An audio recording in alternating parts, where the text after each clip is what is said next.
પ્રથમ તો સ્વામિનારાયણમાં નિષ્ઠાવાળા, સ્વામિનારાયણનું ભજન કરનારા,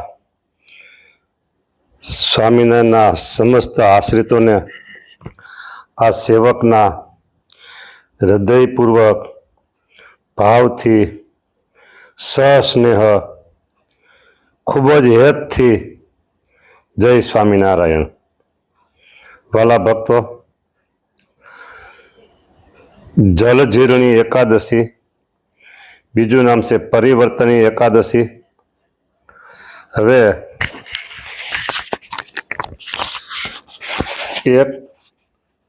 એક નાનકડું એવું પુસ્તક છે, એનું નામ છે એકાદશી માહાત્મ.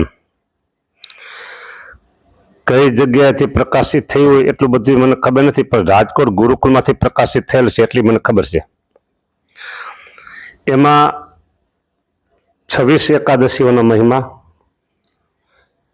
12 દુને 24 અને 2 એકાદશી અધિક મહિનાની.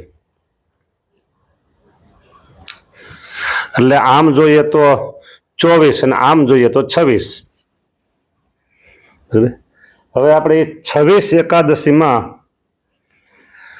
8 એકાદશી છે ને બહુ અગત્યની. એ 8 કઈ તો આ ચાતુર્માસની અત્યારે હાલે છે એમાં વળી 3 એકાદશી બહુ અગત્યની. અષાઢ સુધી એકાદશી નિયમની, ભાદરવા સુધી એકાદશી પરિવર્તની, જળજીરણી કાલે છે. હું આ 2 તારીખે અને દશમના દિવસે બોલું એટલે મેં કાલે કીધું છે. હા, એટલે પછી તમે પાછા કાલે નહીં સમજો, તમારા વિડીયો કાલે આવે તો 3 તારીખ સમજી લેજો, 3/9. અને છેલ્લી એકાદશી છે પ્રબોધની એકાદશી. એ એકાદશી કાર્તિક સુધી છે. હવે વાત એવી છે કે આ 8 એકાદશી છે ને ચાતુર્માસની, એમાં ઉપવાસનો મોટો મહિમા છે. વિશેષ 3 એકાદશી નિયમની, ભાદરવા સુધી પરિવર્તની, કાર્તિક સુધી પ્રબોધની, આ 3 મોટી કહેવાય છે. એમાં ઉપવાસ કરવો બહુ ભગવાનનો રાજીપો છે. એમાંય છેલ્લી એકાદશી પ્રબોધની કોઈ સંજોગોમાં ફળાહાર ન કરાય. સત્સંગ જીવનમાં આટલો બધો આગ્રહ કર્યો છે, ફળાહાર ન કરાય. દૂધ નહીં, દહીં નહીં, છાશ નહીં, કેળા નહીં, સફરજન નહીં, પપૈયું નહીં, તરબૂચ નહીં, ચીકુ નહીં, મોરિયો નહીં, હાંબો નહીં, સાબુદાણા નહીં, દહીં નહીં, બાકી કાંઈ નહીં. અને જે વૃદ્ધ હોય, બીમાર હોય, અશક્ત હોય એને ફળાહાર કરવાનો, અનાજ નહીં, એને ફળાહાર કરવાનું. પછી મનથી માંદા હોય એનું આમાં બતાવ્યું નથી. દેહથી માંદાનું બતાવ્યું. મનથી માંદા હોય કે ભાઈ આપણે ત્યાં ન થાય તો પછી એનું આમાં કોઈ દવા નથી એની. હવે એ એકાદશી માતમની જે પુસ્તિકા છે એમાં જે ભાદરવા સુધી પરિવર્તન એકાદશી છે ને શું મહિમા છે એ આપણે અહીં જોઈએ, સાંભળો. હવે યુધિષ્ઠિરે પૂછ્યું, હે ભગવાન, ભાદરવા સુદ એકાદશીનું શું નામ છે? તેમાં કયા દેવનું પૂજન કરવું? તેનો કેવો પ્રકાર છે? અને આ વ્રતનું પુણ્ય કહો. શ્રી કૃષ્ણે કહ્યું, હે યુધિષ્ઠિર, ભાદરવા સુદ એકાદશી પરિવર્તની અથવા વામન એકાદશી કહેવાય છે. આ નવું આવ્યું, મારું ભૂલાઈ ગયું કહેતા. બરાબર, વામન એકાદશી કહેવાય છે, પણ વામન દ્વાદશી ખરેખર તો છે. બરાબર, એ પછી હું છેલ્લે વાત કરીશ જો સમય વધશે તો.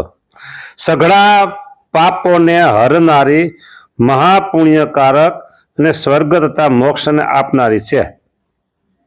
હવે વામન જયંતિ નામ એની વાત આવે.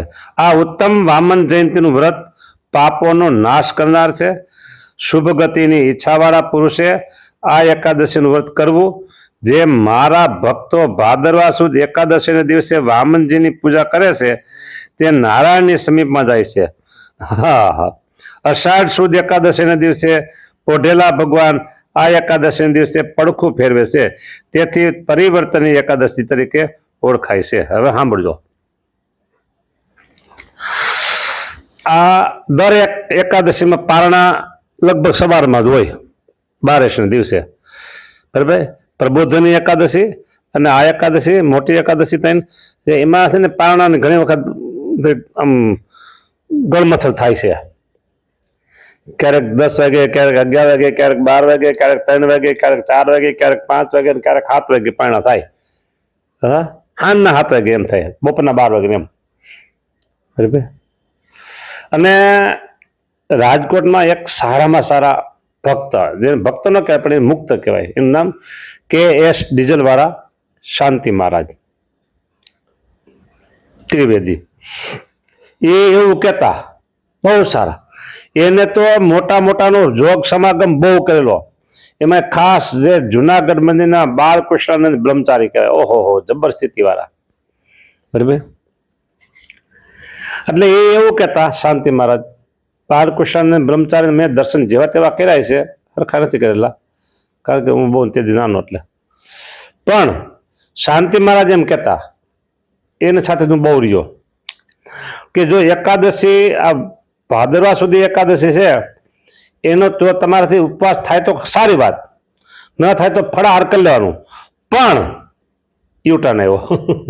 પણ 12ને દિવસે જે વામન દ્વાદશી છે, એમાં જ્યારે પારણા કરવાનું કહ્યું ત્યાં સુધી તો કશું અનાજ નહીં, અનાજ તો ન હોય, પણ ફળાહારે નહીં, દૂધ નહીં, છાશે નહીં, લસ્સી નહીં, કશું નહીં.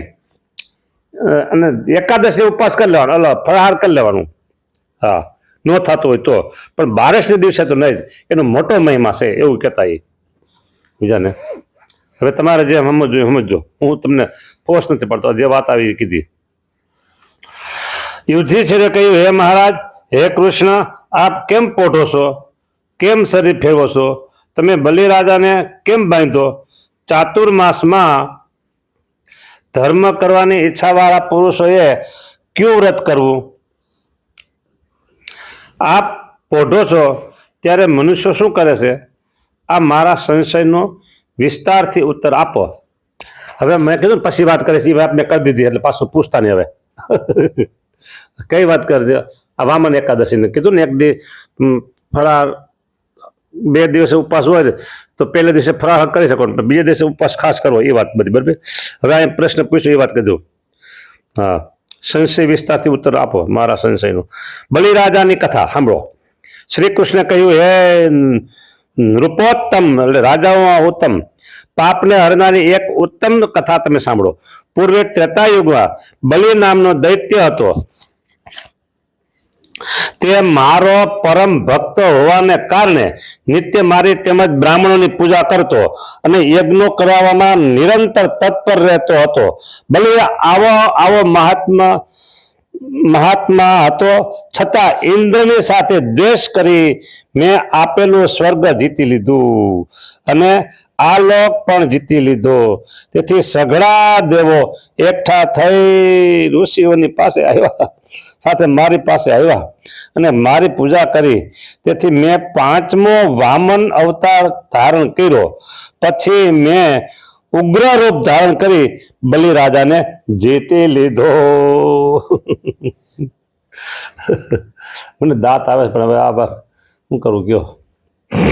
યુધિષ્ઠિરે પૂછ્યું, હે દેવેશ, આપ વિસ્તારથી કહો કે આપે નાનકડા સ્વરૂપથી તે દૈત્યને કેમ જીતી લીધો?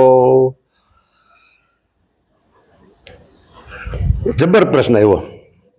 યુધિષ્ઠિરે પૂછ્યું. હા, શ્રી કૃષ્ણે કહ્યું, મેં પ્રથમ યુક્તિપૂર્વક બટુકનું રૂપ ધારણ કરી બલિની પાસે માંગ્યું કે હે રાજન, તું મને 3 પગલા જેટલી પૃથ્વી આપ, તેથી તને 3 જગત આપવાનું પુણ્ય થશે, એમાં સંદેહ નથી. તેણે તે વાત કબૂલ કરી. તત્કાળ મારું શરીર વધવા લાગ્યું. ઓહો, મારા પગ પાતાળમાં રહ્યા, પૃથ્વી ઉપર ઘૂંટણ રહ્યા, સ્વર્ગમાં કેળ રહી, 14 લોકમાં પેટ રહ્યું, જનલોકમાં હૃદય રહ્યું, તપલોકમાં કંઠ રહ્યો. હા, તપલોકમાં કઈ ગયું પાછું આમાં.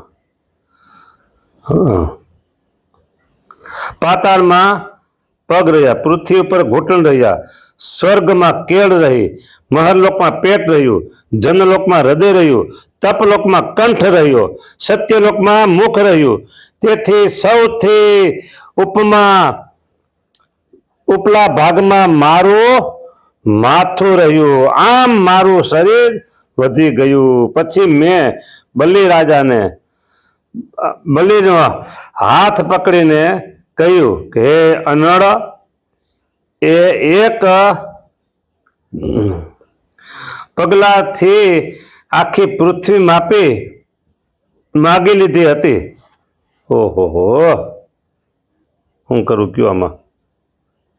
કાંઈ નથી કરું. ભજન કરો કે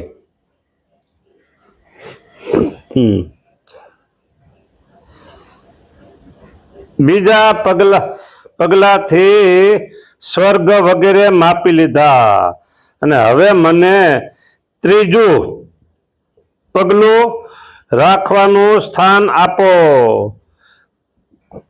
ત્યારે ત્રીજું પગલું મૂકવા માટે તેને પોતાનું મસ્તક ધર્યું, એટલે તેની ઉપર પગ મૂકી મારા ભક્ત બલિને મેં પાતાળમાં ઉતારી દીધો. છતાં તેણે પોતાની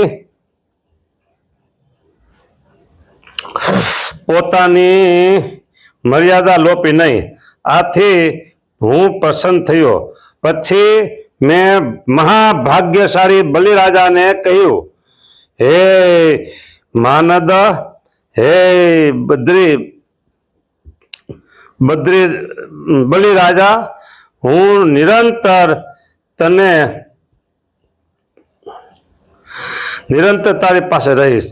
ભાદરવા માસની શુક્લ પક્ષની પરિવર્તની એકાદશીને દિવસે મારું વ્રત એક સ્વરૂપ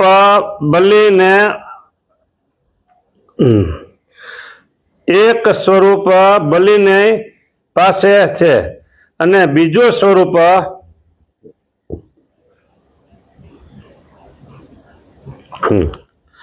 બલિની પાસે છે, અને બીજું સ્વરૂપ સમુદ્રમાં ઉત્તમ એવા ક્ષીરસાગરને વિશે શેષનાગ ઉપર સૂવે છે. તે હે રાજન, આ એકાદશી પવિત્ર, મહાપુણ્યકારક અને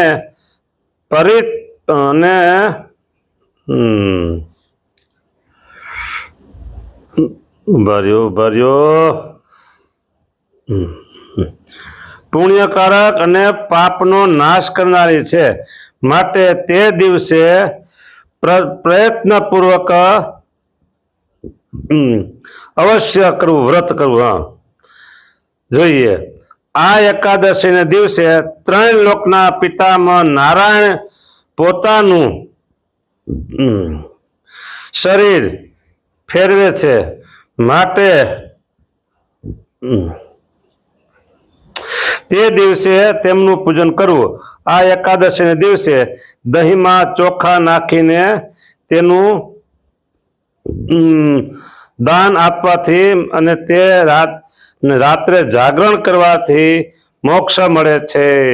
જે માણસ પાપને હરનારી આ ઉત્તમ કથાનો પાઠ કરે છે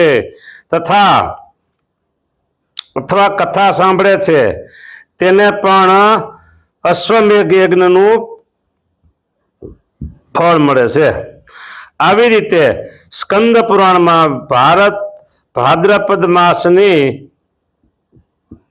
શુક્લ પક્ષની પરિવર્તની એકાદશીનું વ્રત કરવું, એવી વાત અહીં પૂરી થઈ છે. ઇતિ શ્રી સહજાનંદ સ્વામી મહારાજની જય. લ્યો.